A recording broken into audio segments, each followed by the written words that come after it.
Bonjour à toutes et à tous, je suis très heureux de vous retrouver pour ce nouveau tutoriel. Nous allons donc parler dans ce tutoriel des scènes et des mouvements de nos tableaux. Nous allons apprendre à créer des tableaux. Donc comme je sais que vous êtes impatients de créer vos tableaux, on va démarrer tout de suite le logiciel. Tutoriel comme d'habitude. Dans cette partie, nous allons apprendre à faire des mouvements, à faire des scènes, à faire des tableaux, des choses comme ça. Donc ce que nous allons faire, c'est que nous allons commencer par ouvrir EasyView, ça c'est prépondérant.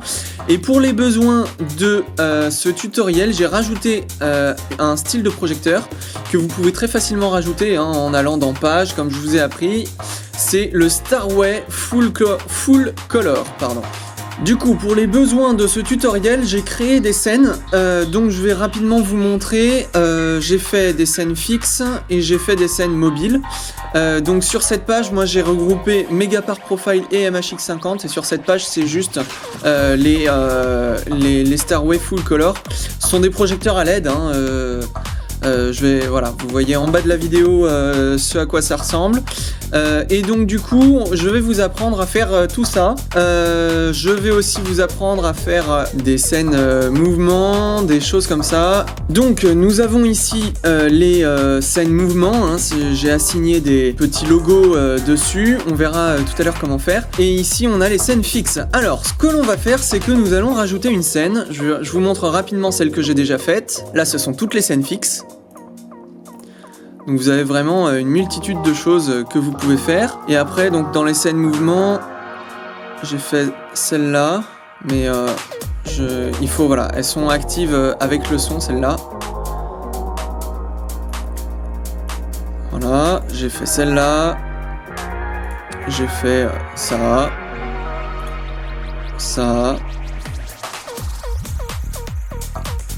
j'ai fait ça, qui est très utile pour les concerts. Ça, qui est pas mal. Ça, pour les moments assez lents. Et pour les intros, c'est pas mal, ça.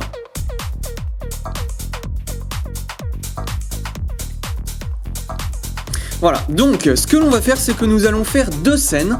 Nous allons faire une première scène qui va être fixe et une deuxième scène qui va être mobile. Alors, pour les scènes fixes, c'est tout bête, on va dans Bouton, Nouvelle scène, et là, vous la nommez comme vous voulez. Moi, je vais la nommer scène tutoriel.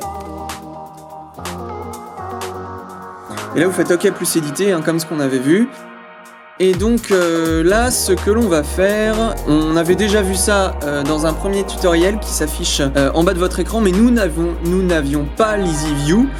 Donc là, ça va être beaucoup plus simple. Déjà, ce qu'on va commencer par faire, c'est qu'on va ouvrir complètement la couleur, le shutter et le dimmer. Là, je suis sur mes lyres MHX50. Et ce que l'on va faire, c'est qu'on va faire une scène vraiment classique, rien de plus classique il y a. On va faire ici à la moitié en mode pourcentage, on va se mettre à 50%. Et on va les retourner. Donc ce que l'on va faire, c'est on va faire un petit tableau comme ça, avec les Megapark Profile en bleu. Donc là pareil, on ouvre le shutter, on ouvre le bleu surtout, tac. Et donc ce que l'on fait, c'est que là on clique sur enregistrer, on voit ce que ça donne, c'est génial, ça nous convient. Donc on ferme, voulez-vous enregistrer? Oui. Et donc on a notre scène, comme on avait sélectionné la page master qui est ici, mais attention c'est le faux master, là c'est une page master que j'ai créée moi, on retrouve la scène ici, voilà. Donc vous l'avez là.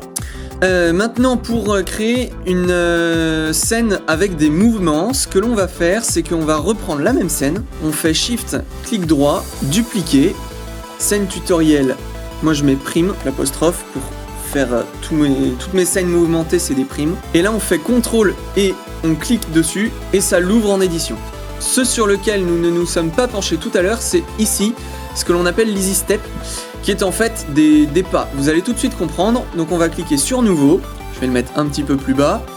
Et donc là, ce que l'on va faire, c'est, on va faire un truc vraiment tout bête, on va faire nos lyres qui vont passer ici, et les Megapark Profile qui vont passer en rouge.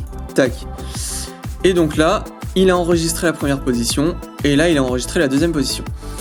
Ce que l'on va faire, c'est que ici, on appuie sur Play, temps d'attente de 1 seconde. En double-cliquant, vous pouvez régler les temps d'attente. Pareil pour le fondu, moi je vous conseille très fortement quand vous utilisez des lyres de mettre un temps de fondu parce que il y aura un meilleur rendu par rapport au réel. Donc moi je mets temps de fondu 1 seconde, ici pareil. Temps d'attente 0, comme ça on n'a pas besoin de faire de pause en fait. Et donc ça donne ça. C'est assez joli, mais voilà, c'est celle qui m'est venue en premier à l'idée. Vous pouvez l'assigner au BPM. Vous avez remarqué tout à l'heure qu'il y a une scène qui a mal fonctionné, j'ai dû activer la fonction qui se situait par ici. Pour l'assigner au BPM, vous cliquez ici, et donc en fait il ne suivra plus le temps que vous avez mis, mais il suivra le BPM, il suivra le beat de votre musique. Donc vous recliquez là. Si vous voulez qu'il se fasse en fonction des impulsions de musique, vous savez qu'avec ce logiciel, vous pouvez détecter de la musique en mettant, par exemple, si vous êtes pendant un concert, vous tirez un câble à partir de la console son que vous mettez sur votre console lumière. Dans ces cas-là, vous cliquez ici et il va pouvoir détecter en fait la musique. Alors que là, c'est plus pour de la musique qui va sortir de votre ordinateur. Donc, j'ai envie qu'il se fasse de manière temporelle. Donc, on clique sur enregistrer. On fait la croix. Voulez-vous enregistrer? Oui. Et donc on l'a ici. Donc maintenant ce qu'on veut faire, c'est qu'on va assigner un petit logo comme ce que j'ai fait là. Donc on fait Shift et clic droit. On va faire paramètres. Et là on va cliquer sur icône. Hop, je mets la première.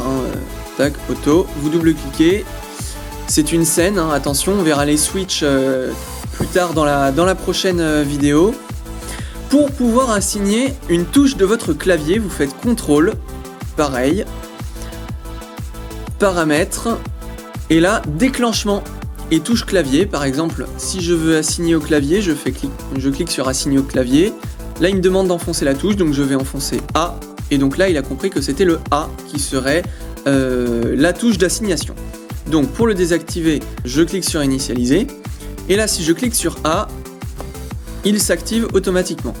Eh bien écoutez, on se retrouve pour le prochain tutoriel où nous allons voir les switches. Donc les switches qui sont super pratiques, et ça sera la deuxième partie de notre vidéo. Et en première partie, nous verrons la suite de notre tutoriel sur les scènes où nous apprendrons du coup à les ordonner. Puisque là, vous voyez, je peux sélectionner. Ici, j'ai mon onglet scène fixe, donc j'ai toutes mes scènes fixes. Et ici, j'ai mon onglet scène mobile. Donc nous apprendrons à faire ça.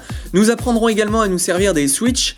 Et bien d'autres choses et bien d'autres détails sur les scènes. Voilà, allez, merci d'avoir regardé cette vidéo et à la semaine prochaine pour notre nouveau tutoriel. Ciao!